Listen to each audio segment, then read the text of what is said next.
qui est organisé par Interenvironnement Bruxelles et l'Université populaire d'Anderlecht, dans les locaux lesquels nous sommes ce soir, a été initié début 2020.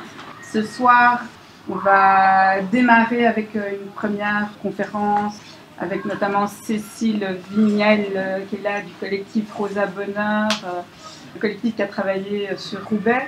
Un territoire qui présente pas mal de similarités avec Kuregem. Alors pour la petite histoire, IEB, Interenvironnement Bruxelles, on est une fédération de comités de quartier.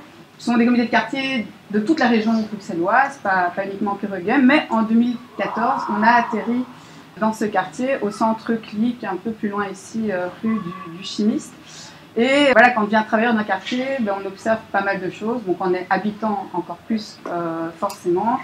Et on s'est rapidement rendu compte en fait de transformations en cours, de pression immobilière sur le quartier, qui sont visibles, et en même temps d'un statut assez protégé du quartier. Pourtant, c'est pas faute de la part des pouvoirs publics de ne pas y aller à coup d'une multitude de dispositifs. C'est un quartier qui a connu énormément de contrats de quartier. Puis après, les pouvoirs publics ont inventé les CRU, les contrats de rénovation urbaine. Et puis aujourd'hui, ils nous ont inventé les plans d'aménagement directeur, les fameux PAD, qui ne concernent pas que Kuregem, mais des tas d'autres quartiers dans Bruxelles. Et donc derrière tous ces dispositifs, il y a toujours ce désir de rénover, rendre les quartiers plus attractifs, permettre une certaine mixité sociale et en prêtant peu attention à l'existant. Et donc c'est pour ça qu'on a intitulé le cycle la ville vue par les habitants, parce qu'en fait dans tous ces dispositifs, on sent très bien que souvent aux manettes, oui, donc il y a les politiques, la commune, la région, les pouvoirs publics, les architectes, les urbanistes qui regardent le quartier vu d'en haut. Et puis évidemment en tant qu'habitant ou travailleur, usagers du quartier, on se sent parfois un peu oublié. Et ici c'est un quartier assez spécifique. Alors je dis un quartier, on va parler de Kuregem, c'est plusieurs entités. Les abattoirs, ça c'est sans doute une entité économique plus connue. Mais ici derrière on a le quartier Evart, qui est le quartier dit des garagistes. Et ici on est dans le quartier du Triangle, qui est le quartier textile. Et il y a quelques années, un groupe de chercheurs français avait voulu comparer plusieurs quartiers populaires avec un passé industriel. Quartiers populaires de Paris, Vienne, Lisbonne, et à Bruxelles, ils avaient choisi le quartier Evart pour montrer que ces quartiers étaient des quartiers aussi de ressources pour une multitude d'habitants, pour une population fragile, et des quartiers qui présentaient souvent l'avantage d'être proches du centre-ville. Et ils avaient intitulé leur recherche « Rester en centre-ville ». Ils avaient aussi observé que le quartier Evart restait relativement protégé des pressions immobilières, et sans doute parce que ces activités économiques que je viens de citer, textiles, garages, abattoirs, etc., occupent l'espace en fait, créent une vitalité, une occupation de l'espace qui sans doute les protège pour partie de pressions qui viennent de l'extérieur, mais aussi parfois avec des cohabitations difficiles entre les habitants du quartier, ces activités économiques qui peuvent générer des nuisances, des flux logistiques, etc. Notamment quand il y a les gros camions de petits prix qui passent dans le quartier Evart, qui occupent pas mal des voiries assez étroites. Et donc voilà, on voulait mettre tout ça en discussion, en débat. On avait à l'époque, en 2016, mis sur pied une exposition qui s'appelait « Résistance ordinaire des quartiers populaires ». Donc, partie que vous pouvez voir sur les murs cette exposition. Donc ce sont des photos, des illustrations du quartier. Elle est un petit peu actualisée parce qu'on avait plus approché la question grossiste en viande, abattoir et quartier des garages, et moins le volet textile. Et cette exposition, vous verrez, c'est aussi des témoignages d'habitants et de travailleurs. Et si vous les lisez, vous verrez qu'en fait il y a une prise de conscience au sein du quartier de ce qui est en train de se passer, mais aussi parfois qu'on se sent démunis. Voilà, on perçoit les choses et on sent qu'on subit en partie ces choses. Et donc voilà, le cycle s'est tracé un fil conducteur sur le rôle ressource de ces quartiers, l'importance des centralités populaires, le rôle des habitants dans cette histoire. Et on aura aussi Mathilde Retou, qui elle a travaillé sur une recherche avec l'UPA, l'Université populaire d'Anderlecht, sur le quartier textile et aussi la transformation du quartier et la place des comités de quartier dans cette histoire.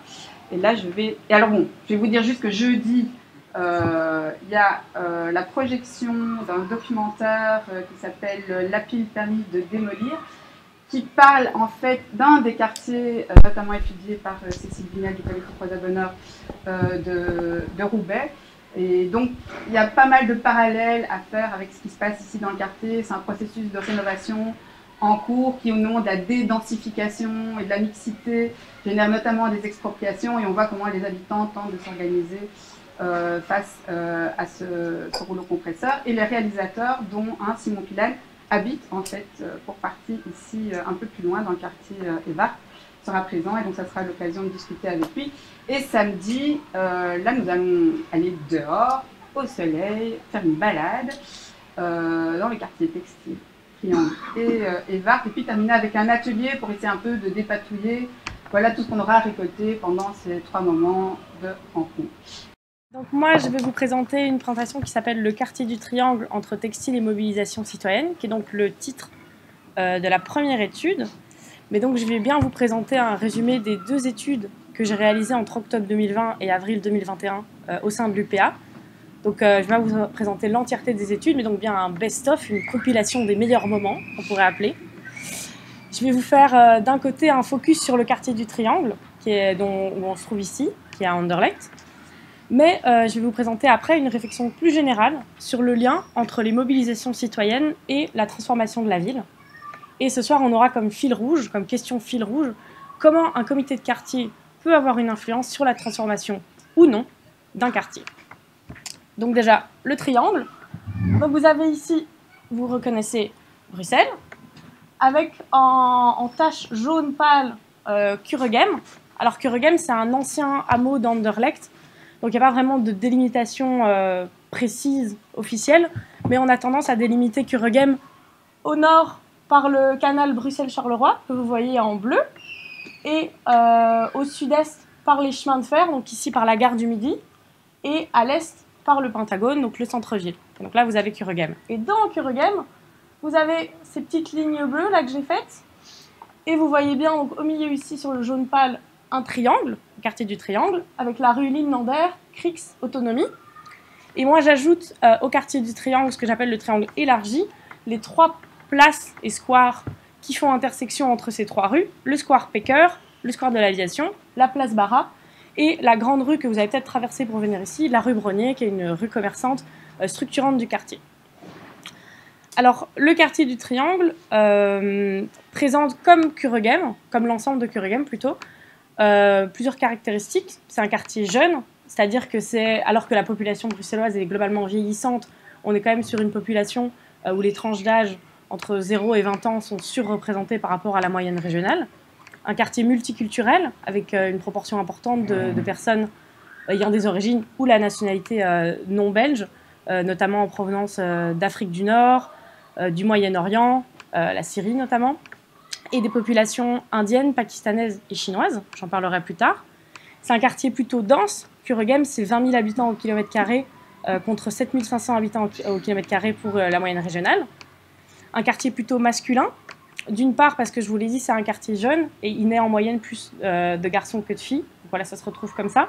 Mais aussi parce qu'on a en fait, Kuregem, c'est un quartier d'immigration et donc on a ce profil du jeune homme qui arrive dans Kuregem. Donc, pour vous donner des chiffres, c'est 116 hommes pour 100 femmes à Kuregem. Et c'est un quartier, ce qu'on va appeler défavorisé, ce qui veut surtout dire que le taux de chômage est plus élevé que la moyenne régionale et où on a des revenus plus bas que la moyenne régionale. Donc ça, c'est pour vous faire un peu un tableau d'ensemble du quartier.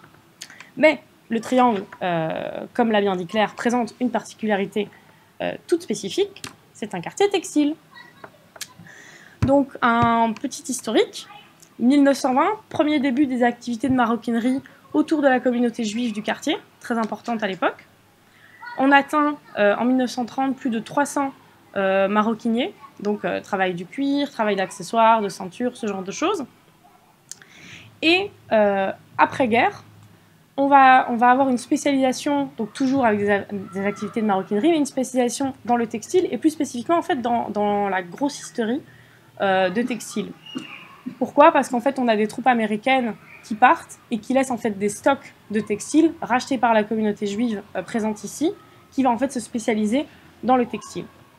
Mais là où ça va devenir vraiment un quartier textile à part entière avec le boom, l'apogée du moment textile du Triangle, c'est dans les années 70, avec l'arrivée de plusieurs personnes, dont Georges Glisberg, qui est patron à l'époque de Mode Diffusion, qui va fonder avec deux autres commerçants l'association Le Triangle, et il va avoir comme envie de faire la même chose qui se passe à Paris avec le quartier du Sentier, qui est un quartier de grossistes en textile. Et donc on va avoir ici vraiment un quartier très très textile orienté autour de cette activité, notamment grâce au fait qu'on est à côté de la gare du Midi et que donc c'est plus facile pour la revente et ce genre de choses. Mais ça ne va pas se faire sans accroc, puisque dès 1976, on a les premières tensions autour des activités textiles. Donc Henri Simonet, qui à l'époque est bourgmestre PS, parlera des activités textiles comme un regroupement sauvage qui fera polémique comme terme. Il parlera plus tard de regroupement spontané.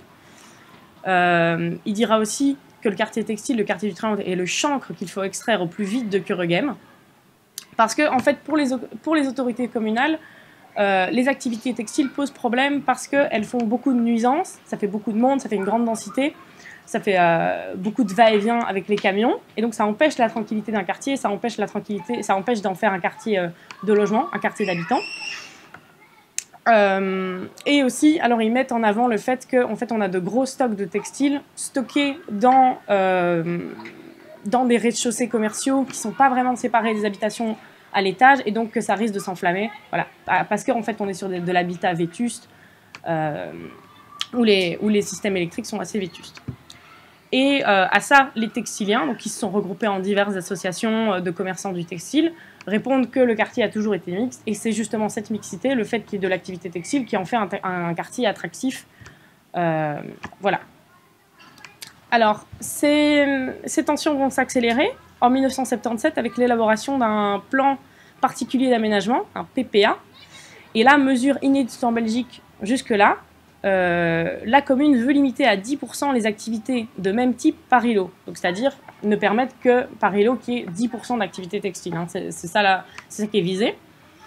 Alors, ils vont dire que c'est pour favoriser l'habitat, le logement, les espaces publics, les espaces verts, ce genre de choses. Mais à ce moment-là, il faut savoir qu'on estime les activités textiles à 110 entreprises, 600 emplois, 2500 emplois en direct. Ce à quoi, en fait, les textiliens vont répondre: en fait, vous ne voulez pas du tout vous débarrasser des activités textiles, vous voulez surtout promouvoir le Centre européen de confection, qui est situé juste derrière, qui est en train d'être construit. C'est un projet de 9 bâtiments, boulevard Papsem. Et donc ça, c'est un projet qui est promu par la commune, et que donc les textiliens vont dire qu'il y a un peu conflit d'intérêts. Finalement, le PPA va être approuvé, donc on va bien limiter à 10% les activités de même type. Et dans le même temps, crise économique, le grand bâtiment qui devait avoir lieu Papsem n'est pas fait. Seuls 2 bâtiments sur les 9 sont construits. Et pour la petite histoire, finalement, il y aura la construction du Tradmark à Ezel, qui lui va devenir cet épicentre des grossistes textiles plutôt que le quartier du Triangle.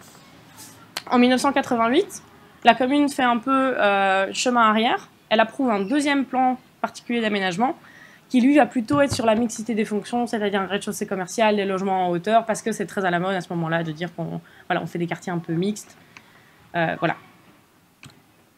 Et donc,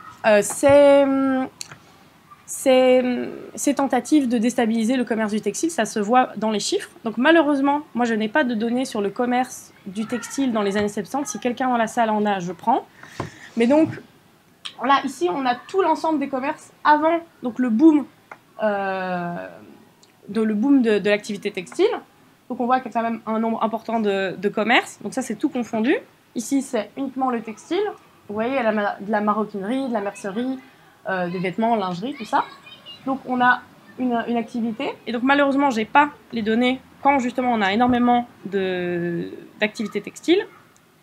Mais ici, on voit en 97, donc juste après les 2 PPA qui ont mis à mal l'activité textile, et donc on voit qu'effectivement, ça c'est tout commerce confondu, ça a cassé toute cette densification commerciale.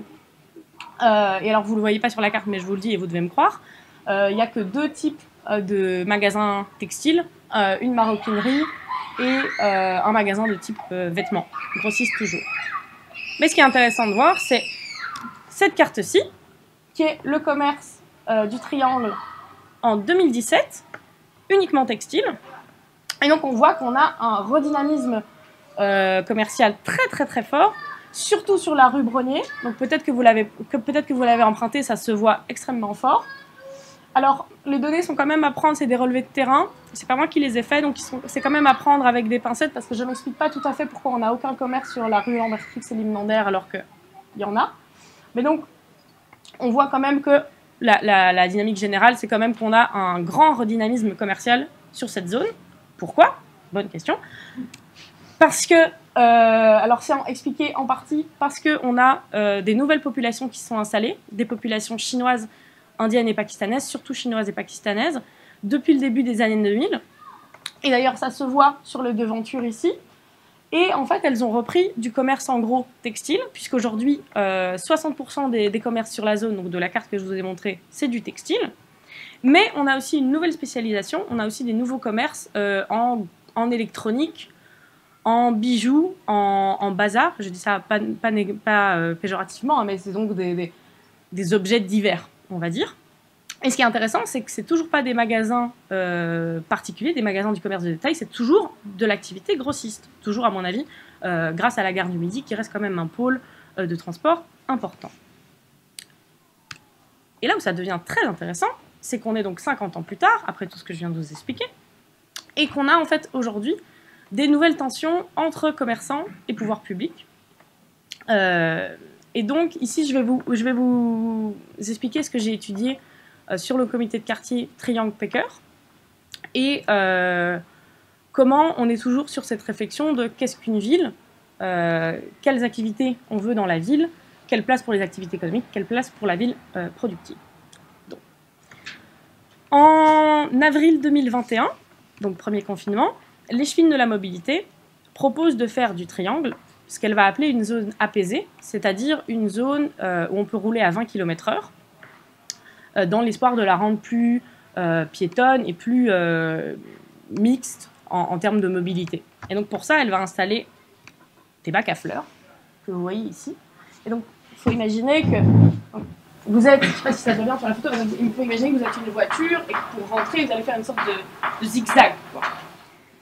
Et ces bacs à fleurs vont beaucoup être contestés par une majorité d'acteurs, que ce soit les commerçants, que ce soit des automobilistes, que ce soit des politiques qui ne sont pas dans la majorité communale, parce qu'ils vont dire qu'à la fois on est sur une difficulté de circuler, que ce soit pour les vélos, parce qu'un zigzag ça peut être très dangereux, que ce soit pour les automobilistes, mais que ce soit aussi pour les camionnettes, les livreurs, puisqu'on a, je vous ai expliqué, une grande activité textile dans cette zone, une grande activité économique qui demande en fait du déchargement, des doubles fils, etc. Alors, on est aussi sur un quartier avec des problèmes de sécurité, et donc on va avoir aussi des critiques disant que certains s'en servent pour mettre de la drogue dans les bacs et en fait en faire un lieu de deal. Et une des critiques, c'est que ça a été un peu installé du jour au lendemain.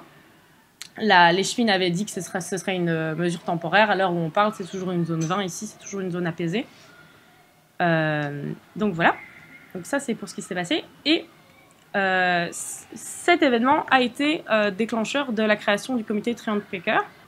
Donc c'est un comité qui regroupe à la fois des commerçants et des habitants, qui a un comité assez mixte, avec des gens issus de divers milieux, qui font des constats similaires sur la propreté, sur la sécurité, sur la mobilité, sur l'aménagement public, qui vont dire, voilà, on a des problèmes de propreté, on a des problèmes de sécurité, mais qui ne vont pas avoir les mêmes envies pour résoudre ces problèmes. Autant sur la mobilité, sur la propreté et la sécurité, il va y avoir un consensus, on veut plus de poubelles, on veut plus d'agents qui nettoient, on veut des caméras de surveillance, on veut une police de proximité. Autant, et c'est là que ça devient intéressant, sur l'aménagement public, sur la mobilité, qui sont des questions liées, on va avoir des envies très différentes. Et pourquoi je vous parlais de ces bacs à fleurs? Parce qu'ils sont très symptomatiques. Par exemple, êtes-vous pour le maintien des bacs à fleurs sur les rues Brognier et Crix et le square Packer? 57% oui, 31% non, 12% sans avis. Et j'ai oublié de vous dire, c'est un sondage qui a été réalisé par le comité Triangle Packer sur l'ensemble des habitants de cette zone et qui a eu à peu près, je pense, faudrait que je vérifie, 150-200 réponses, donc c'est quand même assez représentatif du quartier. Et donc on voit bien que c'est une question qui divise. Et donc, en fait, ces bacs à fleurs, ça peut paraître anecdotique, mais ils révèlent la même problématique que dans les années 70, c'est-à-dire de à qui appartient la ville, qu'est-ce qu'on veut comme ville pour demain, veut-on d'une ville productive, veut-on d'une ville 100% logement. Et donc, on va avoir une opposition un peu caricaturale, parce qu'en réalité, les positions sont un peu plus nuancées, entre ceux du comité de quartier qui voudraient un quartier plus vert et axé mobilité douce, et ceux qui privilégient l'usage des véhicules motorisés, surtout les camionnettes, pour les livraisons en ville. Et donc en fait, on retrouve un peu une opposition ville apaisée, ville productive. Maintenant, je vais vous parler de comment un comité de quartier réagit face à ces transformations de la ville. Et donc pour ça, j'ai interviewé 3 fédérations de comités de quartier, dont l'IEB, 8 personnes issues de comités de quartier, majoritairement basées à Anderlecht. Et je me suis intéressée donc comme Claire l'a expliqué longuement, on est bien dans un contexte de revitalisation urbaine à Bruxelles. Donc la revitalisation urbaine, c'est le fait de vouloir que les pouvoirs publics mettent en place de nouveaux logements, de nouveaux espaces publics, de nouveaux lieux culturels. Alors on peut appeler ça la revitalisation urbaine. Certains auteurs préfèrent parler de gentrification, c'est-à-dire pour parler du remplacement de populations précaires, le remplacement de populations précaires par de nouvelles populations plus aisées. Mathieu Van Kriekingen, auteur spécialisé de gentrification, qui en plus, on a la chance, est dans la salle, et son bouquin est là-bas. préfère donc je les cite, préfère de parler de gentrification pour désigner la destruction matérielle et symbolique d'espaces populaires. Et donc, parmi les comités de quartier que j'ai interrogés, je me suis un peu demandé comment est-ce qu'ils se positionnaient face à cette gentrification. Et en fait, il est ressorti des interviews que la majorité des comités de quartier ne traitent pas de cette question directement. C'est-à-dire que même s'ils ont parfois connaissance des termes, ils savent très bien ce que ça veut dire la gentrification, ou la revitalisation urbaine, ou le renouveau d'un quartier, peu importe le terme qu'on y met pour le coup, même si parfois leurs quartiers sont directement en voie de gentrification, et même si en fait il arrive que des comités de quartier en fait participent à la gentrification indirectement, c'est-à-dire que quand vous êtes pour un embellissement d'un quartier, que vous voulez le revaloriser en mettant des nouveaux pots de fleurs, en requalifiant l'espace public, d'une certaine façon, vous revalorisez le foncier, et donc vous participez indirectement à des processus beaucoup plus larges et beaucoup plus généraux de gentrification.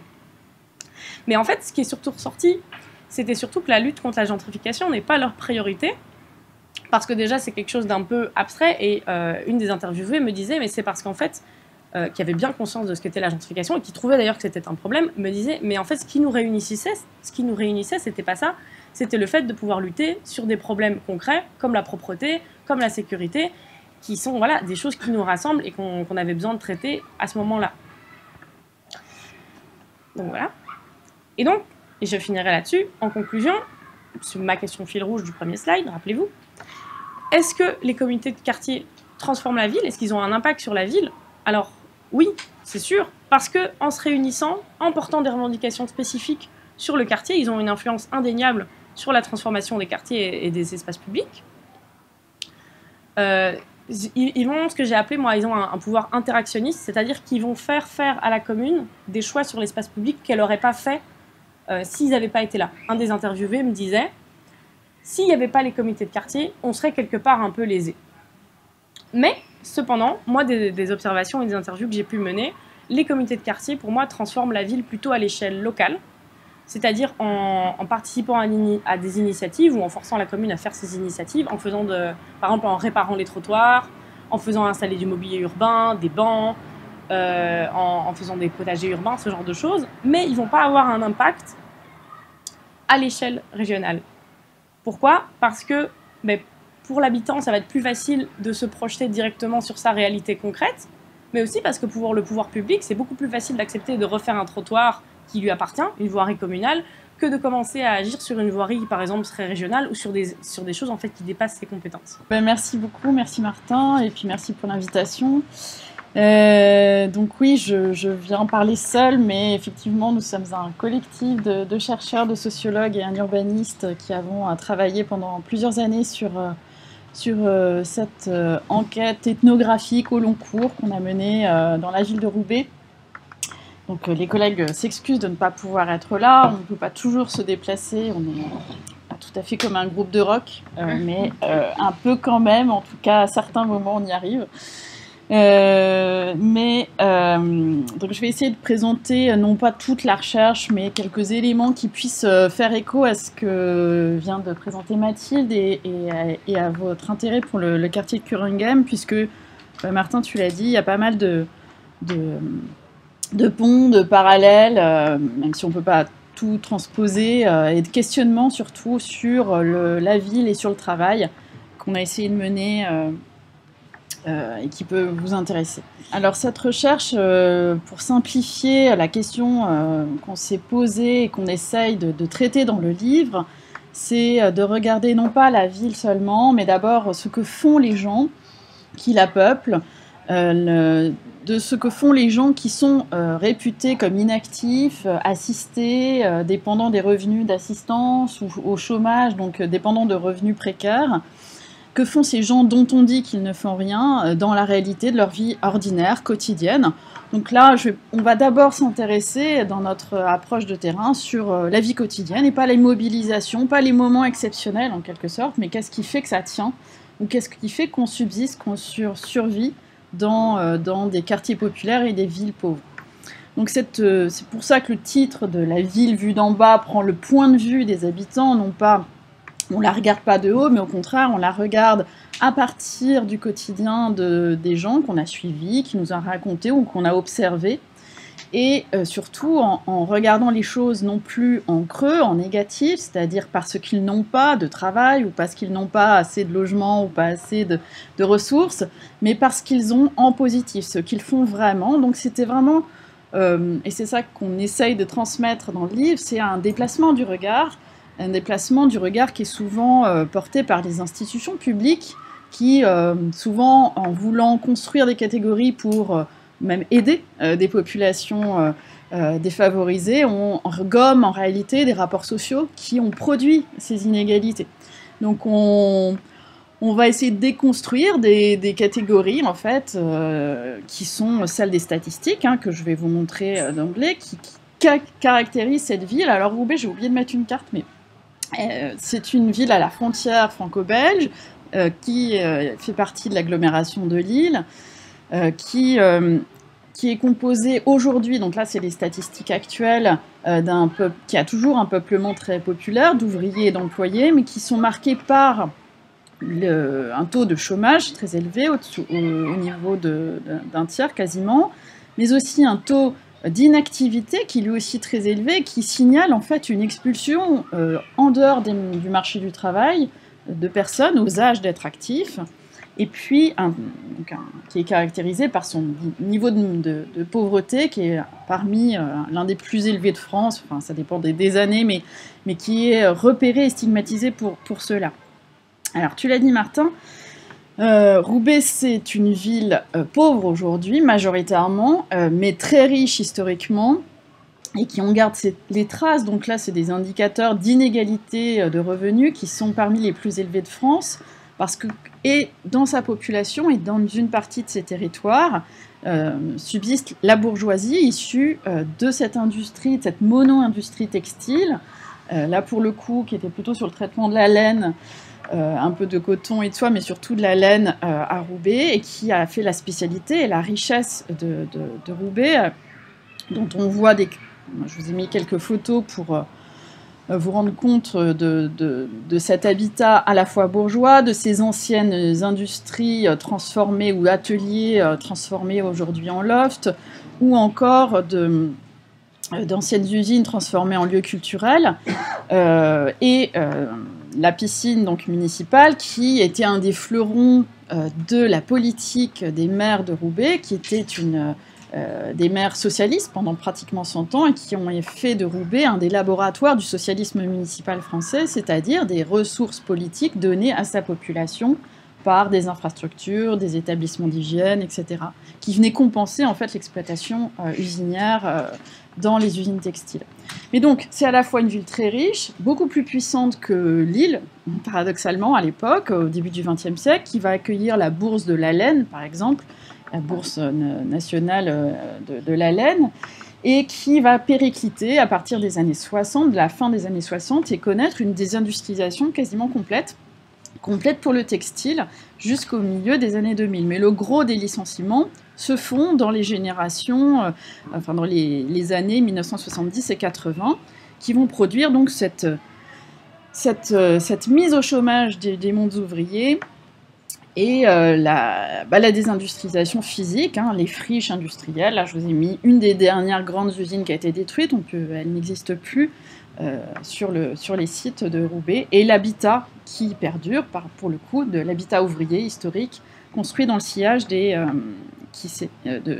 ces usines, puisque Roubaix, c'est un peu comme Manchester ou d'autres villes, j'imagine, Charleroi ou Liège, ont été construites ainsi par l'industrie, en même temps que l'industrie, autour de l'industrie, pas forcément par des logiques de logement patronal, mais aussi bien de logique de propriété foncière qui a absorbé cette migration de travailleurs belges d'ailleurs et aussi étrangers à Roubaix pour venir travailler dans les usines. Alors ce qu'on va regarder, nous, c'est ce quotidien après l'usine, si vous voulez, après les fermetures, bien longtemps après. Beaucoup des personnes qu'on va rencontrer là, dans cette slide, vous voyez les collectifs et les espaces dans lesquels on a été suivre ou rencontrer des gens pendant 4 à 5 ans. Effectivement, une partie de l'équipe n'était pas lilloise, donc ne pouvait pas résider sur place. C'est pour ça qu'on a loué un appartement pendant plusieurs années de suite, plusieurs printemps de suite plutôt, qui permettait d'être sur place plus longuement. Et on a rencontré effectivement des mères de famille dans des centres sociaux. Les centres sociaux, ce sont des espaces d'éducation populaire très, très importants et d'encadrement de la jeunesse aussi, des mécaniciens de rue, et je vais y revenir, et les garagistes installés, comme un des secteurs d'activité qui perdurait à Roubaix. On a interviewé des propriétaires qui auto-réhabilitent leur logement malgré la modestie de leurs revenus, des coiffeuses, donc des emplois plus féminins, et aussi on est rentré aussi sur des terrains plus classiques au départ, des anciens salariés du textile qui étaient très nombreux et organisés à Roubaix. Ça fait qu'on a suivi à peu près 200 personnes de milieu populaire, plus d'autres interviewés plus intermédiaires, encadrants et travailleurs sociaux, pendant ces 5 années, qui sont essentiellement dépendants des revenus d'assistance ou de revenus précaires du travail, d'origine immigrée pour les 2 tiers d'entre eux, puisque Roubaix, bon je ne l'ai pas dit, mais en filigrane, vous l'avez compris, c'est une des villes qui est le plus accueillie de travailleurs migrants venant de Flandre au départ, et puis ensuite d'Europe du Sud et du Maghreb dans les années 60-70. Alors du coup, on va essayer de répondre à 3 questions dans le livre. La première, c'est cette question phare de que font les gens dont on dit qu'ils ne font rien pour regarder leurs activités au quotidien.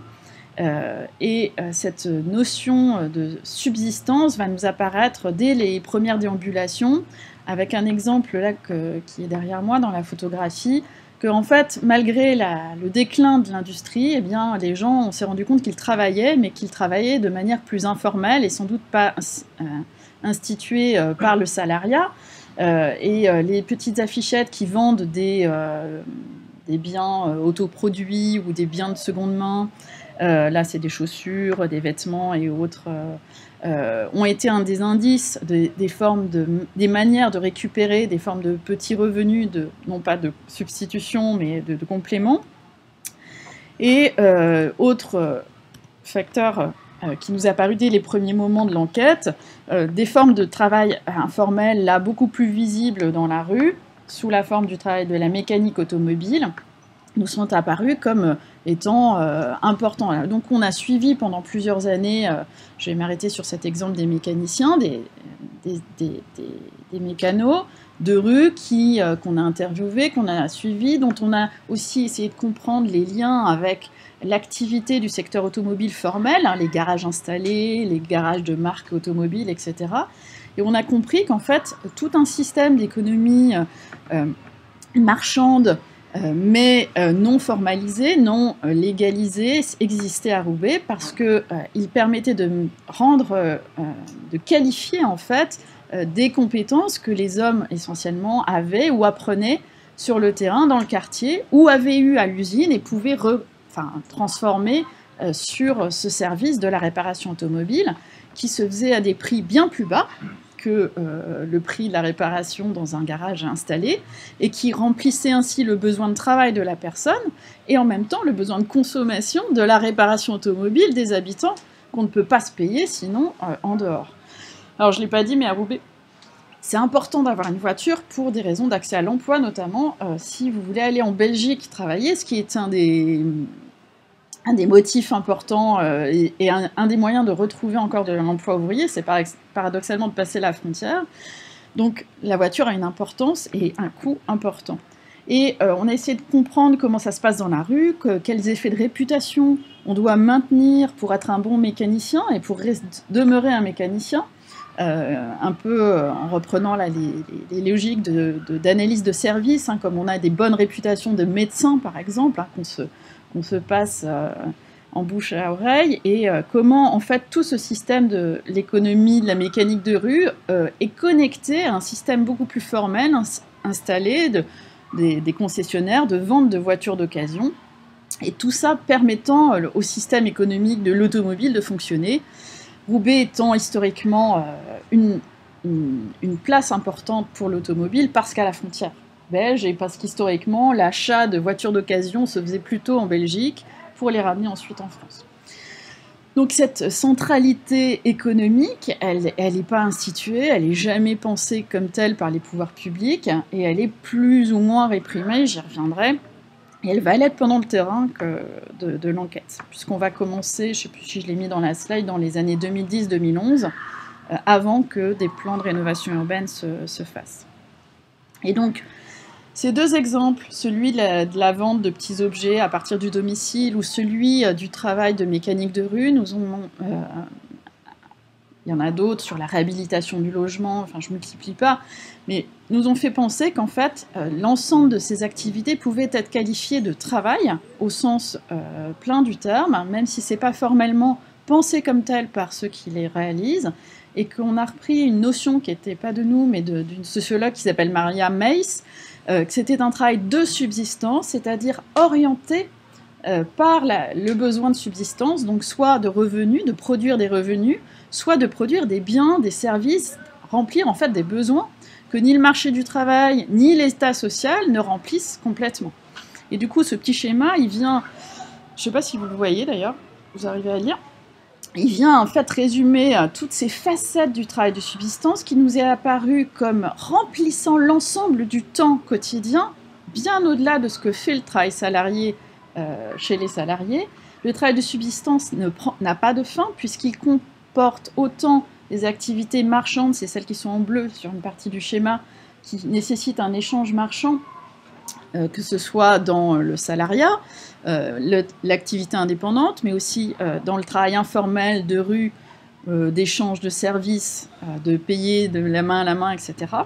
Et toute une autre partie de cette activité de subsistance, qu'on qualifie de travail, vient remplir des besoins plutôt liés à la reproduction de la ville, c'est-à-dire le travail de domestique, hein, classiquement, et le travail éducatif, parental, le travail de soins aux autres, le travail de papier, c'est-à-dire d'accès aux droits administratifs, qui sont là plutôt portés, cette partie de l'activité est plutôt portée par des femmes, mais pas seulement, mais quand même, elle est fondée sur une activité qui se situe en dehors des liens marchands, donc fondée plutôt sur des liens soit de proximité, de voisinage, soit des liens de réciprocité, donc familiaux, conjugaux ou de don contre don. Donc un exemple sur le logement, par exemple, un des enquêtés me dit qu'il rénove une toiture pour 300 €, ce qui n'est rien par rapport au temps de travail en dehors du matériel, mais parce qu'en fait il le fait par échange de services avec celui qui garde ses enfants depuis des années, quand ni lui ni sa femme ne sont présents. et que tout ce travail de réhabilitation des domiciles se fait par échange de capacités techniques, en fait, qui peut avoir une partie monétaire, mais qui en a une autre sans monétisation. Donc en fait, tout ça nous montre que la crise du salariat, enfin plutôt que le salariat remplit pas tous les besoins de subsistance, tous les revenus ne dépendent plus du salariat, et inversement, il n'y a pas que dans le lien économique que se passent des échanges. Et du coup, sans doute que dans la diversité des activités économiques qu'il y a ici à Kuringem, il y a le textile, il y a les abattoirs, il y a l'automobile, etc. Il y a aussi tous ces échanges qui sont liés autour de la proximité en fait, des habitants, des liens qui existent entre eux, qui expliquent pourquoi ils subsistent malgré la pauvreté de leurs revenus, malgré l'empêchement d'accéder à des emplois formels, etc. Alors, tout ça, on va le questionner après du point de vue du quartier lui-même et des logements. C'est-à-dire, on va regarder ce que fait ce travail, dit de subsistance, qu'on regarde vraiment en plein et comme étant un travail à part entière. Je ne l'ai pas dit pour ne pas alourdir, mais on pourra y revenir. En fait, ça vient aussi de travaux de sociologues du travail féministes qui ont, elles, dans une optique matérialiste, voulu rendre compte dans les années 70 et révéler l'existence en fait d'un travail gratuit, celui des femmes apporté dans l'espace domestique aux familles et donc au monde masculin. Donc ce travail qui était à l'époque non conçu comme tel va être nommé par le concept même de travail domestique. Donc on transpose cette idée aux classes populaires en disant ils font un travail qui n'est pas formalisé par vue d'en haut comme étant un travail en tant que tel, mais ils participent de l'équilibre économique, hein, je l'ai dit pour l'automobile, mais pour l'ensemble de l'équilibre de la ville. Alors, du coup, en regardant ce que ce travail de subsistance fait au quartier, à la ville, on a essayé de produire cette notion, de réfléchir à rendre positif en plein justement cette activité de travail et son impact sur la ville en parlant de centralité populaire dans un espace où d'habitude on parle plutôt de périphérie, d'espace de relégation, voire de ghetto pour stigmatiser en fait la pauvreté de ses habitants. Alors, les entretiens nous ont amenés chez les gens, on a vu des travaux, là vous en avez des photos, d'auto-réhabilitation qui se font par exemple dans des systèmes d'entraide familiale où le travail, là pour le coup masculin souvent, est échangé contre parfois très peu d'argent ou contre rien en fait là c'est une photo de toute une fratrie qui organise la réhabilitation d'un logement pour leur père qui est devenu trop âgé et qui reste au rez-de-chaussée et surtout qui organise tout un système de récupération de matériaux pour réhabiliter le logement. On va aussi observer les effets, alors ça c'est le haut des photos, l'appropriation de la rue, comment le travail de la mécanique, mais aussi le travail de stockage dans certains espaces construit en fait une appropriation de rues vraiment autochtones, donc autour des poubelles, des caravanes, etc., qui sont des lieux de stockage. Comment les parkings, les interstices de la ville sont des espaces d'activité qui ne sont pas du tout identifiés comme tels au départ, ni servant à cela au départ. Comment également, donc cette ville, elle permet le travail, donc le travail informel, mais aussi comment elle permet la consommation, c'est pour ça qu'il y a une petite photo de commerce en dessous, parce qu'on va voir et on va nous raconter qu'en fait les enjeux du quotidien sont aussi portés sur dépenser le moins possible si on ne peut pas produire des revenus, et du coup soit récupérer des produits alimentaires, soit les acheter dans les espaces de gros, qui sont soit liés au marché, soit des ventes de semi-gros, soit des épiceries solidaires, qui font qu'à Roubaix, le prix, la consommation est possible à des prix plus bas qu'ailleurs dans l'agglomération.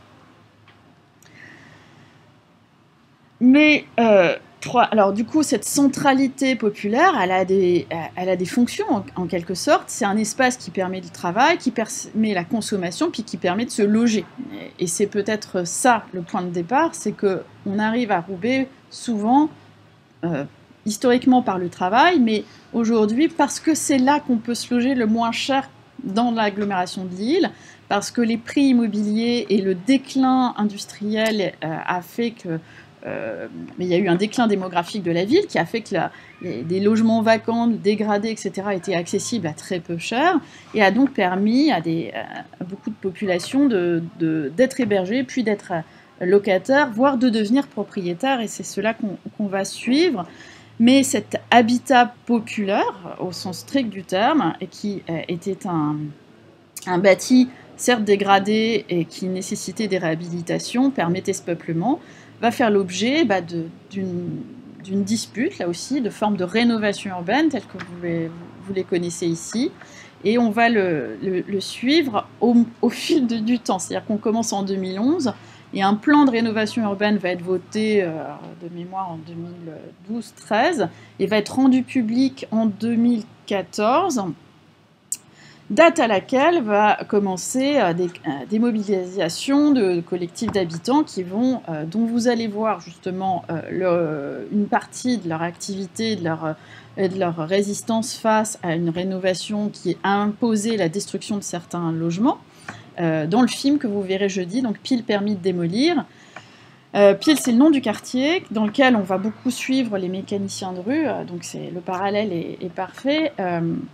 Mais ce qui est au-delà de l'habitat lui-même, on va connaître pendant cette période d'enquête, les habitants vont connaître d'autres formes de répression ou d'encadrement de leur mode de vie, de leur travail de subsistance, et notamment les mécaniciens de rue par exemple, qui vont connaître un arrêté d'interdiction de l'exercice en fait de la mécanique de rue dans la rue, qui a imposé, je crois, une amende de 110 € en cas de vidange ou de matériel déposé dans la rue, qui était rédhibitoire.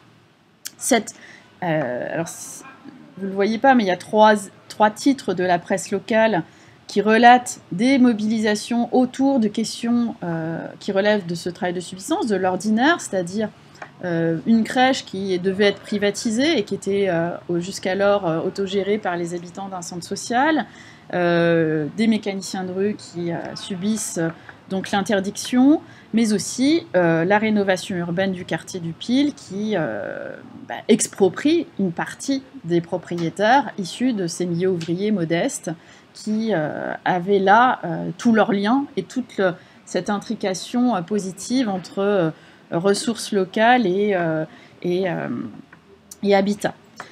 Donc ces conflits, je dévoile pas l'issue du conflit parce que vous le verrez dans le film jeudi, mais il pose la question du rapport de force en fait qui est tenable, et des conflits externes peuvent-ils être gagnés par ces habitants qui vivent cette situation permanente de pauvreté comme une injustice sociale, morale, et une discrimination qui n'est pas que sociale, celle-ci, elle est aussi ethno-raciale, puisque beaucoup d'entre eux sont d'origine immigrée, sont racisés sur le marché du travail, donc subissent un racisme d'accès à l'emploi, mais aussi d'accès au logement en dehors de ces espaces et de ces quartiers populaires.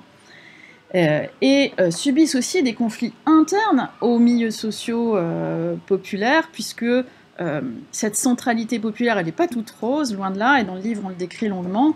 Elle s'accommode très bien de rapports de force internes qui produisent certes des activités possibles, mais une grande dépendance vis-à-vis des liens familiaux, une forme de familialisme qui est très historiquement présent dans les classes populaires françaises, mais qui est mise à l'épreuve par cette dépendance et cette proximité, et surtout des formes d'inégalité entre hommes et femmes qui sont très très fortes, avec une dépendance des femmes vis-à-vis de l'activité plus rémunératrice de leur conjoint, et également des formes de conflits entre milieux populaires, racisés ou non, discriminés ou non, ce qui permet parfois de mettre à l'index par exemple des mécaniciens de rue parce qu'ils sont maghrébins, de la part de mécaniciens installés, blancs, non immigrés,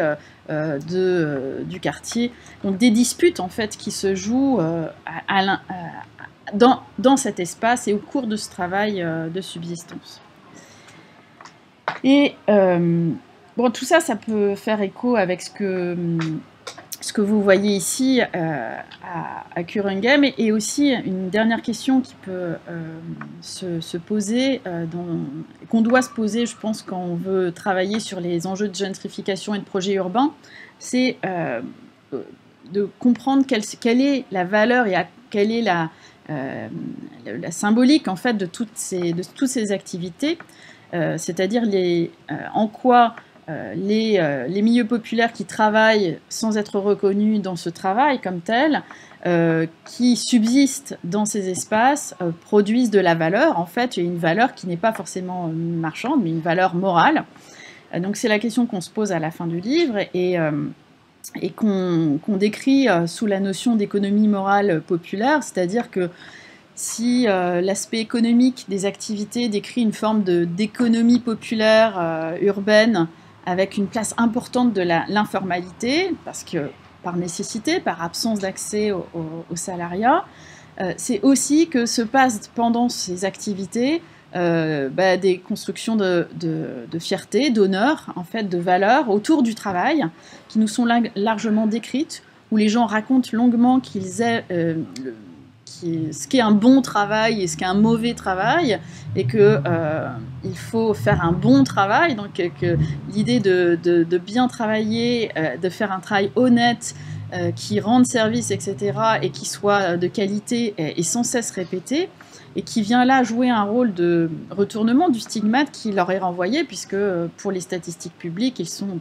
chômeurs, précaires, voire inactifs.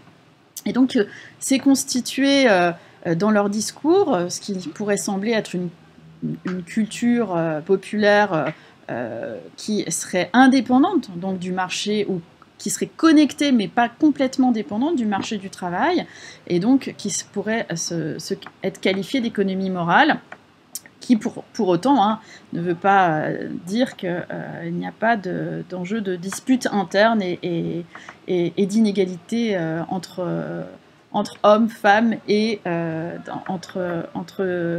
entre milieux selon leurs origines. Bon voilà, j'ai essayé de réduire pour pas être trop longue, mais j'espère que ça vous suscitera vos questions et votre intérêt. Merci de votre attention.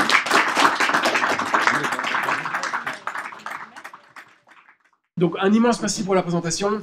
Bon, mais peut-être juste alors pour lancer la discussion, et puis vous aurez l'occasion d'embrayer par la suite, mais voilà, moi ça m'évoque plein de choses, il y a des nombreux liens entre ce que vous avez raconté, un élément quand même qui revient à plusieurs moments et qui moi m'interpelle, c'est ce rôle des autorités publiques qu'on voit apparaître à certains moments et puis moins à d'autres, et qui ont une position finalement assez ambiguë vis-à-vis de ces activités commerciales. Donc on est ici face à des centralités commerciales qui sont très fortes, mais qui en même temps sont des activités économiques un peu inhabituelles. C'est pas le commerce comme on a l'habitude de le voir en centre-ville, et pourtant vous avez très bien décrit des activités qui sont extrêmement structurées, organisées, qui font vivre un grand nombre de personnes, et donc il y a un rapport assez ambigu des autorités qui, à certains moments, passent complètement ces activités sous silence. C'est comme si c'était invisible en fait quelque part, le garage, le travail dans la rue, tout comme toute une partie de l'activité des voitures qu'on peut rencontrer dans le quartier Évrard. C'est quelque chose qui est invisibilisé à certains moments, qui n'est jamais repris dans les discours officiels, etc. Et puis à d'autres moments, au contraire, ce sont des activités qui sont surexposées, qui sont au centre des discours, mais alors plutôt dans une posture de dénonciation, ou bien sur un discours qui est très négatif. Et donc il y a un rapport assez ambigu comme ça des autorités publiques. Voilà, est-ce que c'est quelque chose que vous avez observé aussi sur les deux terrains que vous avez pratiqués, et peut-être est-ce qu'il y a un positionnement des acteurs alors de ces activités vis-à-vis de ce discours politique, discours des autorités publiques, comment quelque part on réagit face à cette surattention ou cette invisibilité? Oui, alors là, le cas des mécaniciens de rue à Roubaix est venu à l'agenda politique public sous la forme de la répression. C'est-à-dire que la reconnaissance passe par la répression juridique. Donc il n'y a pas eu de reconnaissance précédente par des débats, etc. Elle est venue en fait d'une démarche policière qui répondait sans doute, ça on peut sans doute faire des parallèles avec d'autres activités, de la plainte de certains voisins vis-à-vis des traces, de l'occupation de l'espace public que cette activité produit. Donc du coup, c'est par la négative qu'il y a une reconnaissance paradoxalement de ce travail informel. Et ça, c'est une question qui nous avait interrogés parce qu'au tout début de la recherche, et on continue à échanger avec eux, en fait, le projet de travail a été de discuter aussi avec d'autres chercheurs en Argentine et en Espagne sur d'autres quartiers populaires et très informels pour le coup en Argentine, qui nous ont appris beaucoup sur justement ce que c'est qu'un marché du travail et une ville informelle. Et du coup, de revenir après avec ces cadres de pensée espagnols, mais surtout argentins, à Roubaix, nous a fait voir en fait ce qui semblait normal pour les sociologues argentins, comme étant effectivement une forme de normalité. Donc en fait, le récit que je fais, il vient de ça aussi. Il vient de ce regard qu'ils nous ont transmis, regard très théorisé, très scientifique, mais aussi très empirique. Et du coup, on s'est rendu compte qu'effectivement, et ils sont venus eux-mêmes à Roubaix, parce qu'on a fait des échanges internationaux et ils ont été surpris de l'absence de reconnaissance et de l'absence de débat public sur ce qui sautait aux yeux.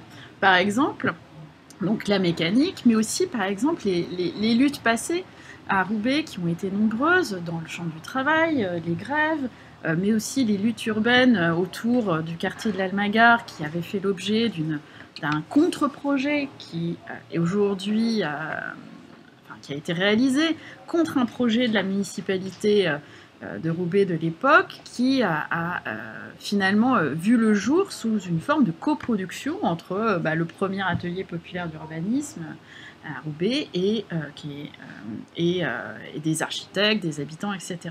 Et toute cette mémoire-là avait semblé complètement disparue. Il n'y a pas d'espace dans la ville qui le commémore, par exemple.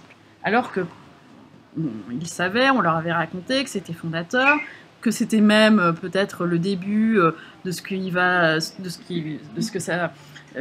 forme d'institutionnalisation sous la forme du développement social des quartiers, du début de la politique de la ville en France pour les quartiers populaires, etc. Donc il y a un rapport complètement ambigu, clivé des pouvoirs publics vis-à-vis de l'autonomie en fait populaire et de l'informalité encore plus. Elle n'est vue que Et donc, le paradoxe, c'est que quand on rend visible, on le rend visible sous la forme de la répression. Mais les choses ont un peu changé aussi, parce que les débats, les présentations, on est invité aussi par exemple, des acteurs de ces politiques urbaines, de la rénovation urbaine, ou des travailleurs sociaux, qui savent, en fait, la nécessité, le besoin de ces activités, et qui portent contradiction auprès... qui portent des nouvelles propositions. Donc, par exemple, sur les garages, il y a eu de la répression en région parisienne particulièrement, pas qu'à Roubaix, mais il y a aussi des formes de garages solidaires un peu plus institués où des espaces d'autonomie de ce travail peuvent être ou sont laissés faire. Mais globalement, à Roubaix, ça ne s'est pas passé comme ça du tout. Mais parce que, bon, ça je ne l'ai pas dit, mais en gros, la politique du socialisme municipal a tourné le dos dans les années 80-90 à sa population et s'est mise à miser sur la reconversion non pas industrielle, mais culturelle et sociale de la ville, en essayant de mener des politiques d'attractivité résidentielle qui visaient à faire venir des entreprises de haute qualification, de l'informatique notamment, des entreprises culturelles et des populations de classe moyenne supérieure. Donc des débuts de gentrification qui ont été vraiment, là pour le coup, pensés comme tels, et que ces activités informelles viennent empêcher de se développer pleinement. Une forme de gentrification culturelle comme on voit à Lille, par exemple. Ah ouais, complètement, sur le même modèle. Embrayé sur ce train-là. Oui. Et par rapport au textile, alors, il y a toute cette histoire que tu as racontée de politique vraiment qui cible très précisément ce secteur, qui cherche à exploser l'activité. Ouais, mais alors même si le textile, c'est quand même beaucoup plus visible, c'est moins formel que ce que tu racontes sur les mécaniciens. C'est quand même voilà, c'est des magasins grossistes. Même si je pense qu'il y a une partie qui est quand même en informel. Hein. Ça, il faudrait. Moi, j'ai pas trop axé mon étude là-dessus, mais je pense que des échos que j'en ai eu, voilà, il y a une partie qui est plus informelle. Mais oui, sur Anderlecht, on observe les mêmes choses, c'est-à-dire qu'on visibilise cette activité une fois qu'on la réprime. Dans les années 70, on a justement la volonté de créer un quartier textile alors qu'il en existe déjà un. C'est ce qui va se faire au Ezel. C'est en fait le fait de reléguer les activités productives hors de la ville, dans ses marges.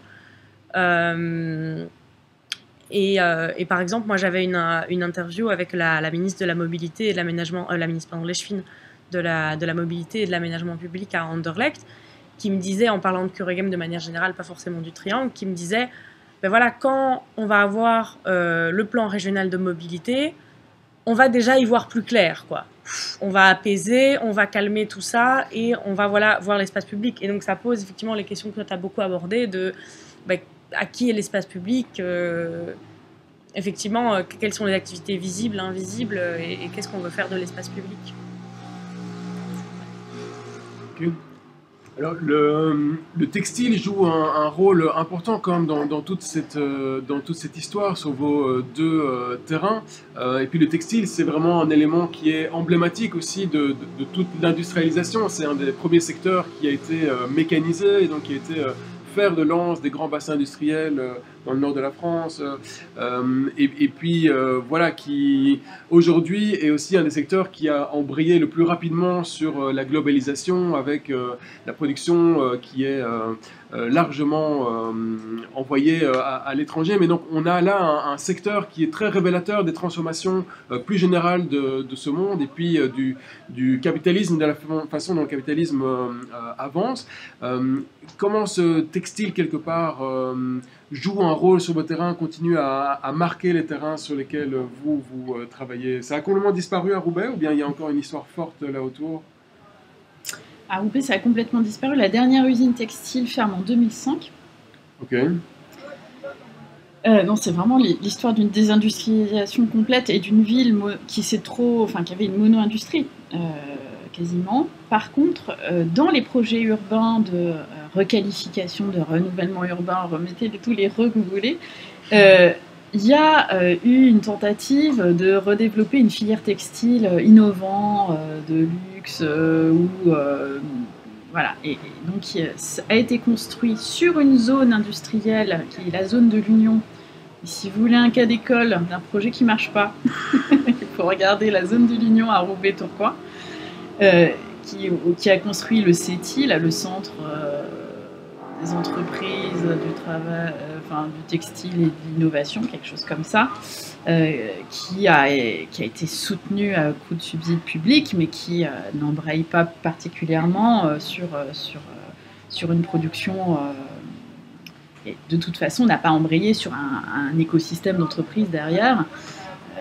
Et l'autre aspect plutôt culturel et très lié à l'embourgeoisement de la population lilloise, ça a été plutôt de faire des marchés de mode de créateurs.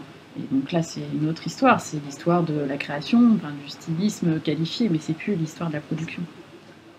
Donc non, en fait, le travail textile, il est présent dans les récits de vie des enquêtés, dans leur famille, dans leur histoire du savoir manuel, en fait, qui va être reconverti en partie dans le travail de la mécanique, dans le travail du bâtiment, dans ces espaces-là, mais qui, pour une part, est très loin, en fait, déjà, dans les mémoires.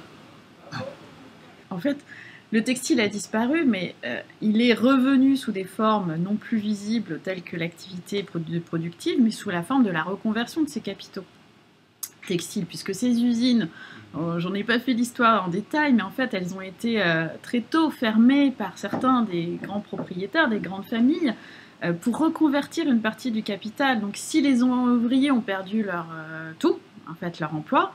Les propriétaires, eux, ils ont vendu leurs biens, ils ont vendu leurs machines. Certains ont fait faillite, mais pas tous, et pas les très grandes familles. Et notamment, très tôt, des branches de ces grandes familles reconvertissent une partie ou tout du capital dans la grande distribution. Et c'est par exemple ce qu'a fait la famille Mullier, qui est une des plus riches de France et qui détient le grand groupe Auchan, donc les supermarchés, mais aussi toute la myriade d'activités commerciales, de biens de consommation, donc Leroy Merlin, je cite plein de marques pour vous rendiez compte quel est votre pourcentage de consommation qui va dans leur poche. Donc Decathlon, Leroy Merlin, Promode, etc. Et toutes ces marques en fait viennent d'une économie familiale nordiste, en fait, du nord de la France. Mais pas seulement, elle vient aussi se reconvertir dans des formes du capitalisme financier, l'assurance, la banque, le crédit et aussi l'immobilier. Donc je voulais finir là-dessus parce qu'en fait une partie de cette reconversion immobilière et des collègues de l'Université de Lille l'ont étudiée par tout un tas d'enquêtes. Ici aussi, elle doit se reconvertir, cette activité, sous des formes diverses. On en parlait en aparté, les immeubles, ils sont toujours détenus probablement par les anciens propriétaires qui produisaient localement, etc. Et donc, la question de à qui appartient encore la ville, c'est une des questions qui lie le passé historique avec aujourd'hui l'occupation et le fait d'être habitant ici ou usager simplement du quartier. Alors, je pense que dans le quartier, c'est plus vraiment les grandes familles ou les grandes sociétés, ou manufactures qui existaient, je pense qu'ils ont vendu les usines ou les maisons. Je le sais parce que j'en ai connu ici. Je sais qu'ils sont partis et qu'ils ont vendu les maisons. Et je pense aussi qu'il y a beaucoup de promotions immobilières dans le quartier. Mais dont les capitaux peuvent venir d'autres grands groupes. En fait, c'est cette histoire, la construction des grands groupes de promotion immobilière qui... Je pense qu'il y a là vraiment un gros problème à ce niveau-là, qui rend aussi la vie difficile. Et ici dans le quartier, les vendeurs actuels font l'affiliation avec cette histoire un peu longue d'un quartier textile, ou bien il y a vraiment une rupture, c'est d'autres populations, d'autres pratiques Je pense que c'est plutôt d'autres populations, d'autres pratiques, parce qu'avant c'était plutôt les populations juives, parce que c'était un quartier juif dont on retrouve encore en fait énormément de marques, comme le mémorial juif, comme les petits pavés à la mémoire et encore plein d'autres choses. Et donc aujourd'hui, là, sur le textile, on est plutôt sur des populations pakistanaises, plutôt sur des populations chinoises, donc avec d'autres communautés, d'autres réseaux. Après, est-ce qu'elles font le lien? Forcément, puisqu'elles sont installées au même endroit que celles dans les années 70. Donc elles font le lien, je ne sais pas, indirectement, on va dire.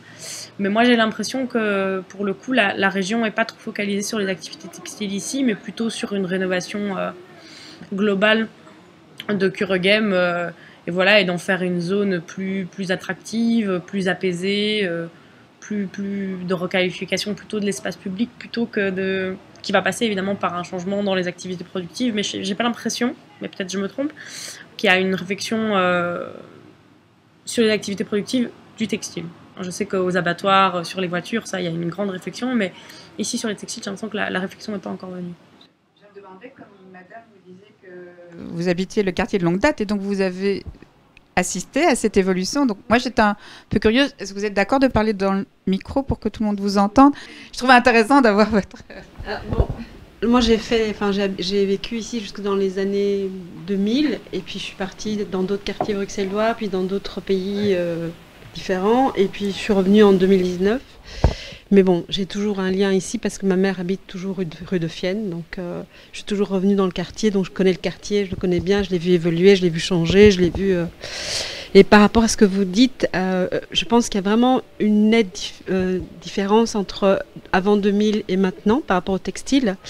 Et avant 2000, quand on parle des usines ou des fabriques qui existaient, de la maroquinerie, de tout ça, c'était des lieux où c'était des usines. On travaillait, on faisait le textile qui est maintenant dans Kuregem, ça n'est plus du tout de la production.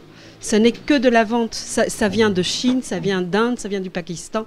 Ce n'est qu'une vitrine, ça n'est plus une production de travail. Et ça leur donne du travail à eux, enfin le propriétaire des boutiques et tout ça, j'ai rien contre, mais ça ne produit pas du travail forcément pour les gens du quartier ou pour les gens de la ville. Enfin voilà, je pense qu'il y a quand même pour moi une très grande différence entre les commerces d'avant et les commerces de maintenant. Après, voilà, il y avait aussi par exemple l'usine Côte d'Or, c'était un quartier. Mes parents ont travaillé dans cette usine à Côte d'Or, qui n'existe plus, qui était à la gare du Midi.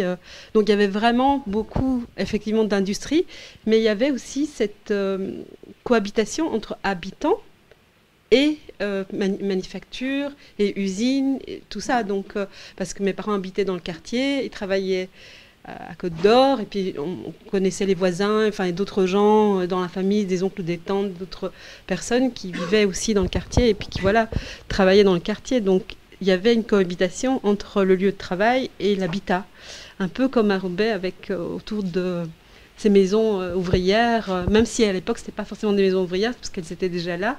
Donc, c'était des locations qui se faisaient autour, quoi, voilà.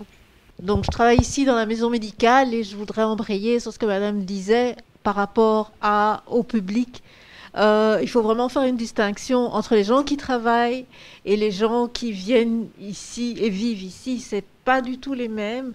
Et les gens qui travaillent ici ne sont pas forcément des gens qui vivent ici, donc ne sont pas représentatifs dans un comité de quartier. Et les intérêts sont très différents. Et parfois antagonistes carrément, parce que les gens qui viennent travailler ici veulent avoir des places de parking pour leurs camions. Les gens qui vivent ici aimeraient avoir des pistes cyclables. Je veux dire, bon, je grossis un peu le trait, mais c'est deux façons de voir la ville et le quartier de manière différente. Les intérêts sont différents, quoi. Certains voient des drogués partout et d'autres voient leurs enfants, donc c'est pas la même chose, quoi. Voilà. Donc il y a des conflits, mais de cet ordre-là, et non pas forcément les mêmes.